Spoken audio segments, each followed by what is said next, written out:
Hello, everyone, and thank you for being a part of this webinar today. We also want to thank CASEL for the opportunity to be part of their pre-conference webinars. We are proud to once again partner with CASEL as a sponsor of the 2022 SEL Exchange Virtual Summit. We really thought this presentation would be a wonderful complement to this year's SEL Exchange conference theme. That theme is weaving a new tapestry, schools, families, and communities together. And I see in that theme that they are aiming to build deeper partnerships, connecting students and adults across communities, working to pull together the common threads around and sparking innovation within SEL. So we're so pleased to be part of that work. And I would like to start just by doing some introductions. I'm Andrea Lovanhill. I'm the CEO of Committee for Children. I've been working in the field of SEL and education for more than 15 years. And I have with me my colleague, Jordan Posamentier, and I'm going to allow you, Jordan, to jump in and introduce yourself. Thanks, Andrea. Hi, everybody. Jordan Posamentier. I'm the Vice President of Policy and Advocacy with Committee for Children. Thank you, Jordan. We'll hear more from Jordan later. Before we get started on today's topic, I first wanted to just introduce you to Committee for Children and the work that we do. Many of you probably know Committee for Children through our research-based family of programs that are focused on SEL. Those are known as Second Step. What you may not know is that we're a nonprofit organization. And while we're based in Seattle, Washington, we work with educators, communities, and partners around the globe. Our work is to further our vision of safe children thriving in a just and peaceful world. And I think that's a vision we share with so many who are doing this work and working in education. We've spent more than 40 years working toward our mission. That mission is to foster the safety and well-being of children through social emotional learning and development. And now, at this point, we are influencing positively the well-being of 24.5 million children every year. We work in all 50 states. We work around the world. So I invite you to explore more about Committee for Children, our mission, our equity commitments, and our work in and out of schools, as well as our advocacy work at the state and federal level. You can do that by visiting our website, cfchildren.org. At Committee for Children, we always like to start our time together by sharing our equity commitments as an organization. In short, we are committed to recognizing, condemning, and disrupting, and seeking to rectify systemic injustices that we know are creating barriers to children's success. One step in our journey in supporting equity in everything we do is to acknowledge that our offices sit on the unceded traditional lands of the Coast Salish peoples, those peoples past and present, specifically the Duwamish tribe, the first people of Seattle. And so we believe it is very important that we consider our place in their past, present, and future history as we do our work, and the past, present, and future history of Indigenous peoples in the regions where we work, and how we can best support them. We hope that you'll also have those considerations through your work and acknowledge and support the Indigenous peoples of your region as well. Committee for Children, as I said earlier, is best known for creating Second Step. Second Step is a research-based family of programs for early learning, elementary and middle school students. Those programs focus on building foundational life skills and growing social emotional competencies in the classroom.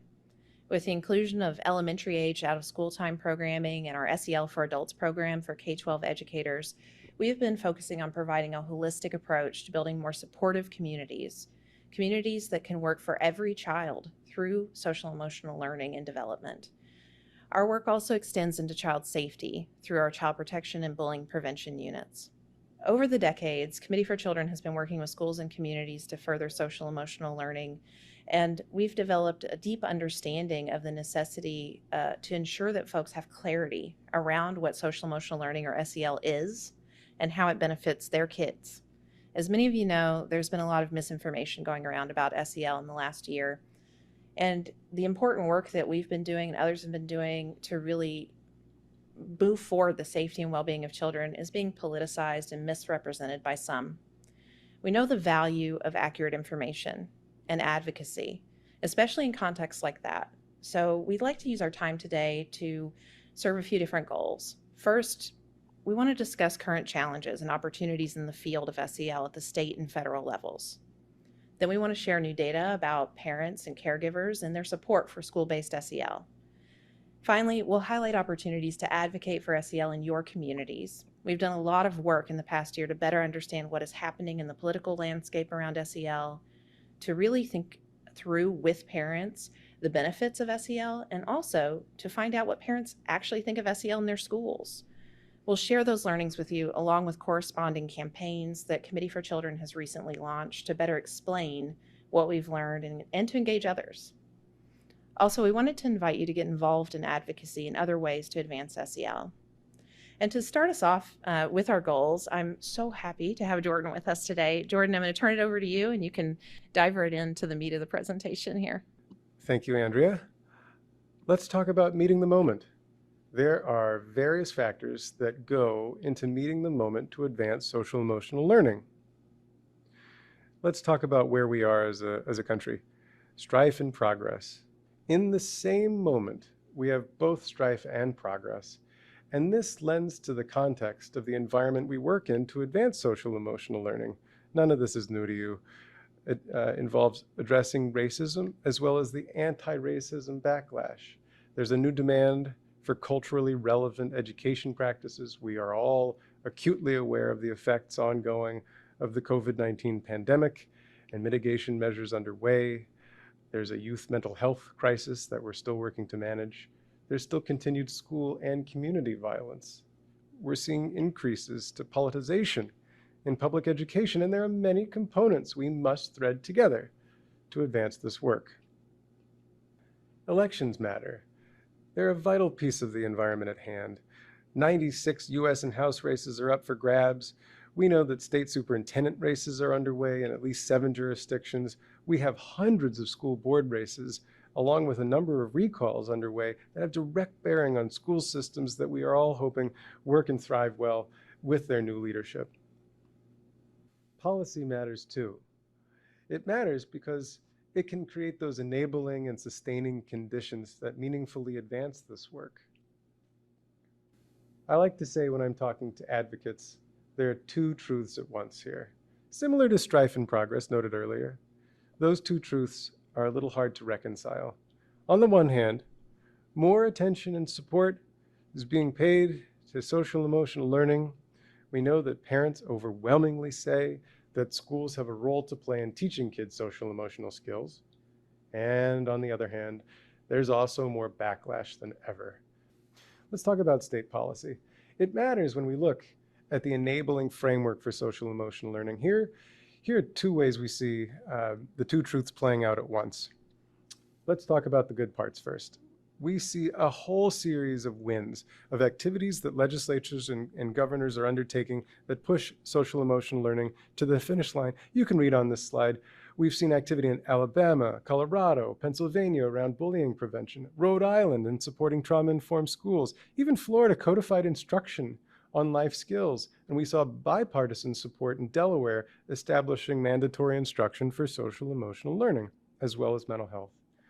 Now, here comes that second truth. At the same time we're seeing all that positive activity, we're seeing a lot of antagonism in the field. I guess the good news is most of it failed this year. At the same time, though, we have to remain vigilant. Missouri, Oklahoma, Wisconsin, they all took a good whack at social emotional learning. It didn't get very far, but Kansas did.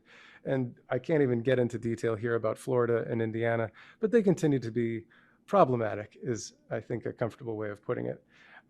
We should be on the lookout. There are a bunch of bills coming that we should expect in 2023 that will implicitly antagonize social emotional learning under the auspices of what sounds good to all of us, parents' rights, but what in effect will send a chill across the states if we're not really careful and aware of how to prevent that from happening. Which brings me to my next point, which is why are states taking up social emotional learning in the first place? What are they hiring social emotional learning to do? In advancing this work, it's important to ask, what are you hiring social emotional learning to do? It's an important question. It varies per jurisdiction. Some locales or states take it up to address substance use or school violence, or they include it as part of a comprehensive suicide prevention package, or academic recovery, or workforce readiness. The list goes on and on. A lot, if not all of this, however, orbits around primary prevention and fostering protective factors in youth, and all that tags back to Committee for Children's national campaign on primary prevention, All Kids Safe and Well. Let's talk about how you can get involved towards the end of this presentation. Let me start, though, by telling you what's happening federally, not just at the state level, There is a lot of federal activity positively supportive of social emotional learning too. A lot of this works around the mental health frame. Congress has been hosting multiple hearings focused on youth mental health and wellness. The Surgeon General issued an advisory calling attention to it. A whole bunch of organizations together sounded the alarm on the need to address youth mental health, though they missed an opportunity on primary prevention. We'll get to that. And Congress also passed fairly recently the Bipartisan Safer Communities Act, which actually bundled together a lot of the work advocates were doing in mental health. That's the gun safety bill for those who just want the plain language of this thing. And so you can see really important increases for social emotional learning within that package, including Title IV-A, 21st Century Skills, and Project Aware. Those investments are now dovetailing into the latest round of federal budget. We call those appropriations. And hopefully, when they make it to the finish line, we'll see really strong support federally that continues the work that all of us are trying to effectuate in the field. But there's a catch. SEL, the term, has not been a resonant term necessarily, and talking about our shared work in out-of-tune ways can really undermine the whole effort. We advance social emotional learning by using language that resonates, and we're learning a lot more about what language does and does not. So I'm going to hand it over to Andrea to tell you a little bit more about how that happens. Thank you, Jordan. So I'm going to talk a little bit about SEL and family engagement, because I think what we have found in our work is that pretty universally, SEL skills are supported by families, being used in schools, being taught in schools. So I want to get into that a little bit. Let's start first with what we know about SEL. Social emotional skills like communication, decision-making, and self-discipline help kids succeed at school and in life. We don't have to choose between schools teaching academics and social emotional skills, because education is about how you learn as much as what you learn. In fact, we found in independent studies that kids who learn social emotional skills at school do better academically than students who don't. No matter your political ideology or leanings, we can all agree that kids need real-world social emotional skills to succeed in school and life. And we found some new data on parent perceptions of SEL. A recent poll of more than 1,200 parents across the geographic and political spectrum found broad support for these skills. Just over about half of those parents said that their children's school incorporates SEL into curricula, and across party lines, 8 in 10 wanted to maintain or increase SEL content. It's a similar story among the parents who don't believe that their child is being taught social emotional skills in schools. They also support bringing SEL into the classroom. Despite some criticism of SEL by what I would call a vocal minority, almost no parents associate the term social emotional learning with negative things. On the contrary, parents understand that SEL is about learning social skills. It's about getting tools to understand and manage emotions and how to cope with challenges. Parents were asked to think about the skills that students need to be successful throughout life. In the polling that Benenson did with us, we saw that parents prioritize a range of skills that SEL actually helps students develop. In particular, out of those skills, confidence and good self-esteem were high-ranking among parents, and those were followed by communication, decision-making, and self-discipline. All of those ranked similarly high. When we asked parents how important some of the top benefits of social emotional learning are and why they strongly support SEL, we found more than 75% of parents said it was because SEL creates a positive learning environment at school, and because SEL prepares students with the skills they need for their future. When presented with arguments for and against teaching SEL in the classroom, we found that parents overwhelmingly agree that schools can and should be teaching students the social emotional skills that they need to be successful, right now and in later life. For parents, this is not a political issue. It's about their kids learning skills they know that they need to thrive. There's a crucial need now more than ever to communicate this strong, broad support for SEL and to emphasize the many benefits of social emotional learning. One encouraging takeaway was that parents who say their kids' school teaches SEL, they overwhelmingly agreed they wanted those schools to continue. And most parents whose kids don't get SEL strongly want their schools to provide it.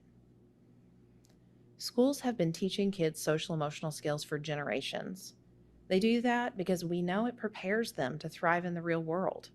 Students having these skills makes it easier for teachers to lead a classroom and to ensure that all students are learning and learning effectively. But guess what? We don't have to choose. We don't have to choose between academics and teaching essential life skills.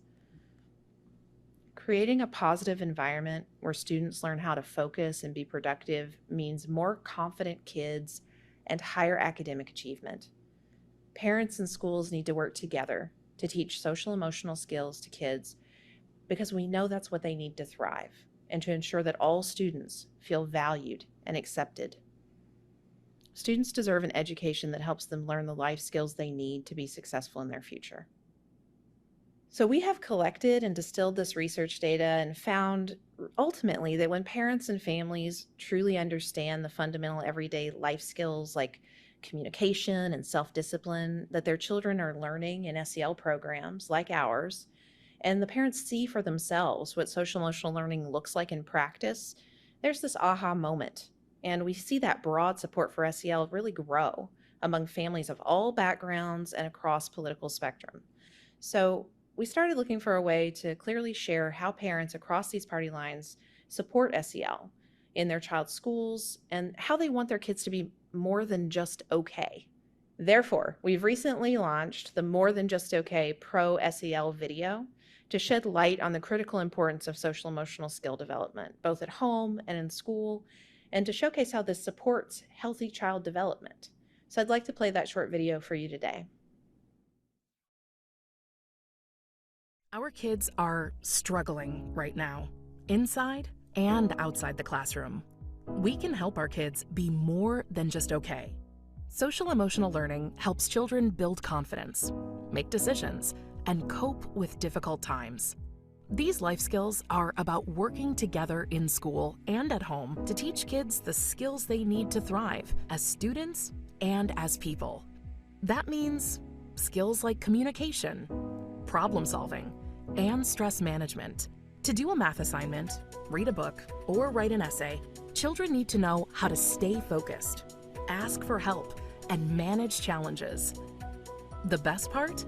Life skills are shown to accelerate learning recovery, improve academic achievement, and boost graduation rates. The bottom line? These essential life skills help students excel academically, lead healthier lives, and be more than just okay. If teaching life skills in the classroom seems like a no-brainer, you're right. Parents across party lines overwhelmingly support social emotional skill building in schools. So let's set our kids up for success in the classroom and beyond.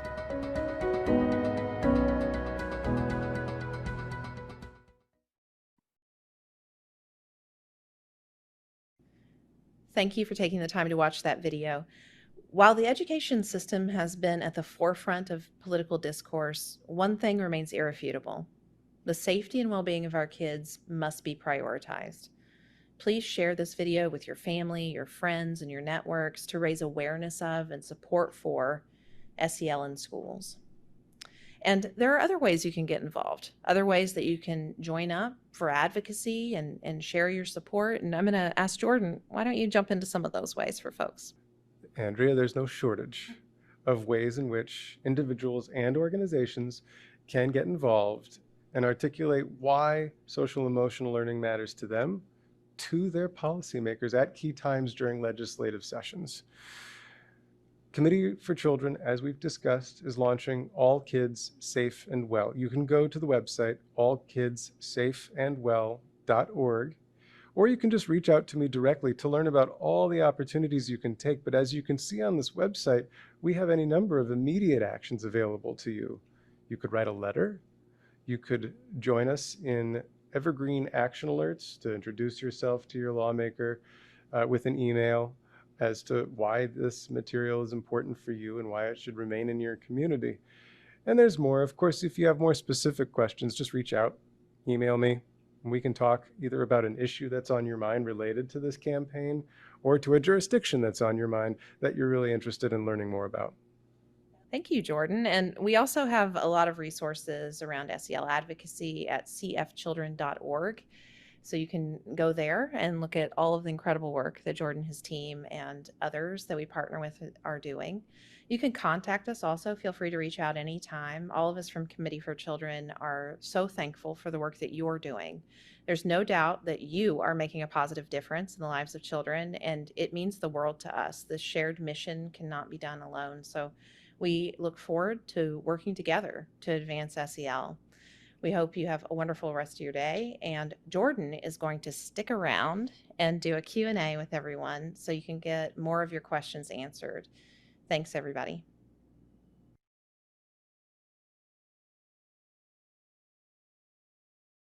Welcome, Jordan. How are you? Hello, hello. I'm doing well. It's good to see you. Great. Well, thanks so much for all of that great information and data that you and Andrea shared. And we're super happy to have you here with us to answer some questions and also to explore the All Kids Safe and Well website that kind of scrolled by in the video, but we can take a little closer look at it now together. Thank you. Yeah, let's take a look. It's good to have everybody joining us today. I'll just give another encouragement that you take a look at All Kids Safe and Well, because there's easy ways for you to get involved. As you scroll down on the left, you can see where individuals can take opportunity. On the right, you just click there if you're an organization or representing an organization to figure out how your organization might get involved. If you're curious about some of the language we're using to frame the campaign, that's right there in blue. If you're interested in the more heady stuff around primary prevention, that's right below it. And you can find all the details within that all the way down. And actions you can take are available at the bottom with writing a letter, activating social media work. You can share what research we've learned in very simple one-pagers, trying to use the most lay terminology we can get. We'll try to be as frugal as we can to provide those action opportunities and only send when it really makes sense to. But you'll get a lot of those come 23. We're going to be very active over the course, especially of state legislative sessions. Great. Well, there is a lot there, and I'll just scroll down again. All of those action tips you just make really easy to act on with the templates and the images for social media and the one-pagers. So we do encourage everybody to head on over to All Kids Safe and Well and dive in and see what you can find that you'd like to get involved with.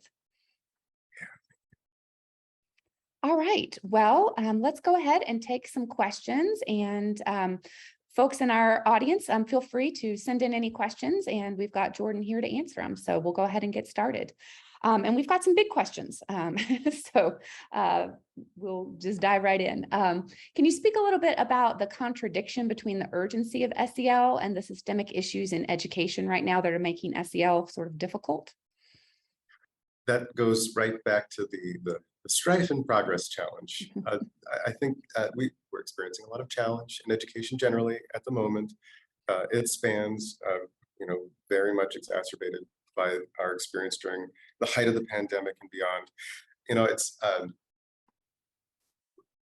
when we have that sense of urgency, sometimes it helps to just get back to what does this look like in practice in the classroom? That actually, I think, helps educate folks who are curious about and don't really know a lot about social emotional learning, as well as ease concerns with people who've already started to feel suspicious about it. And it certainly does work well with those of us who already understand or are invested in the project. To really describe, I call it SEL show and tell, what it is that we hope kids experience when we're working with them on building social skills and emotional skills.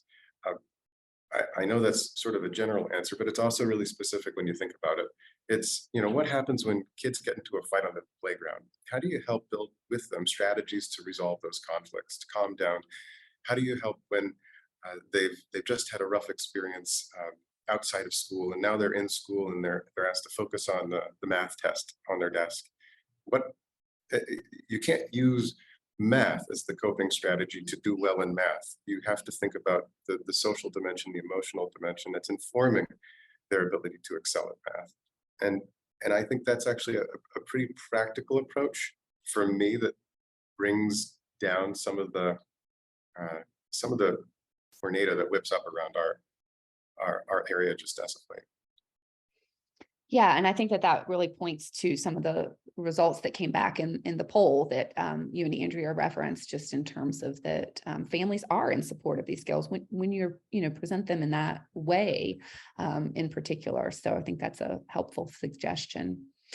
You did mention the tornado, so I'm going to head right into that tornado and ask some suggestions for helping parents and families really understand the separation and difference between critical race theory and SEL. And that dovetails into another question about overlaps and differences in mental health and SEL that also can sometimes get twisted up in the conversation. Okay, you're gonna start right with the Heading hairy right in there. questions. Okay, that's fair. Again, I think that a safe place to well, first of all, it's helpful to understand what's really underlying the worries of parents who express a concern that something is happening in a problematic way with their kids in classrooms. You know, I don't want any parents to feel worried about the work we're doing. I want them to feel really excited about it. And so actually just having if you can, a really personalized human conversation with parents who are expressing these concerns. We don't always get that opportunity. I get it. And so what we're learning from the messaging survey data is to, again, really kind of describe what it is we're trying to achieve in a way that resonates with a broad audience, and even the audience who's kind of had that confounding misinformation presented to them. You know, we're working on helping build communication skills and self-discipline, helping kids grow good self-esteem and confidence. These are the things that we're attending to. And if we can just talk about what that actually looks like, the supports that educators provide to that end, the activities that we're helping students engage in with one another, that I hope quells the concern. I've seen it happen when I've had these conversations. And I think that's one of our best roads to travel when we're really trying to cut through some of the politicized jargon. Oh, and speaking of jargon, we ought to avoid it. Just talk in plain language. We get real caught up in our jargon, MTSS, PBIS, SEL, RTI. Too many acronyms will boggle the mind of a layperson as well as myself and some colleagues. Let's be honest here. But just trying to describe in plain language what it is we're trying, that goes a long way.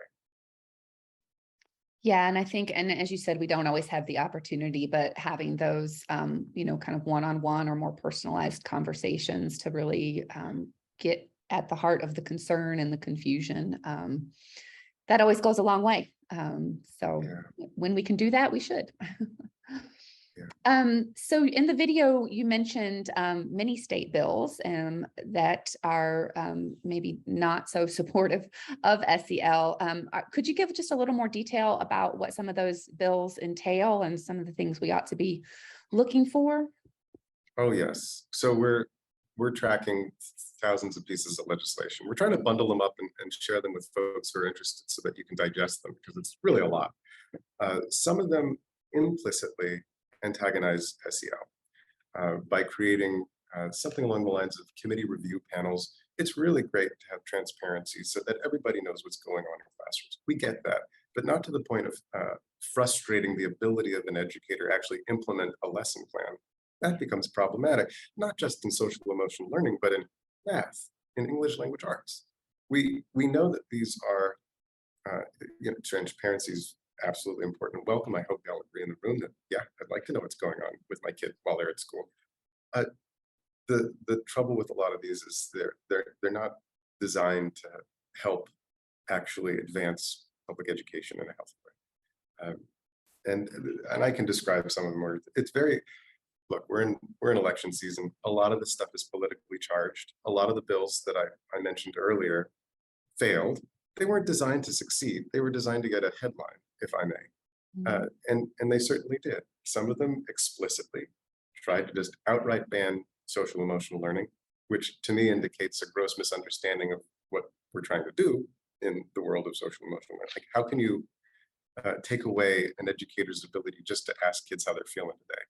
Or, if one of them was looking distraught, just to check in and say, what's going on? Is there something I can do to work with you on that? I mean, it's almost that basic and scary. but most of them didn't make it to the finish line, as I mentioned before. And again, I don't want to dwell so much on the negative ones. So many states are moving positive bills forward. And they're doing it not just explicitly supportive of social emotional learning, they're doing it in a way that welcomes social emotional learning into the room without necessarily explicitly saying SEL. And this has already happened for years. 20 years ago, our program wasn't identified as social emotional learning because that was far from a prominent term. We were a violence prevention program. And we're seeing across the country really important policies advancing violence prevention in schools, substance prevention in schools, and all of which can track back to that foundational social and emotional work. Yeah. Thank you for reminding us for all the positive things that are that are happening in this space as well, because there are so many. So another big question, but suggestions, recommendations for infusing SEL into the school culture and into the community, and partnering with families and parents around this. One step at a time. So I'm not the implementation expert, but I do work down the virtual hall from those who are. I've seen things work well, and they're very contextualized. So it's hard to give a one size fits all answer. I think sometimes you'll get an interested but a little bit reluctant educator workforce who says, "Yeah, we totally know we need it. We don't know how to fit it in. Not enough time in the schedule." That's where some seeing is believing is really helpful, where maybe a few teachers take it on, or a school counselor will lead some of the charge, and other educators get to observe that work and see how beneficial it is to the students who receive it. And then they're like, "Can I do some of that? Can we expand it?"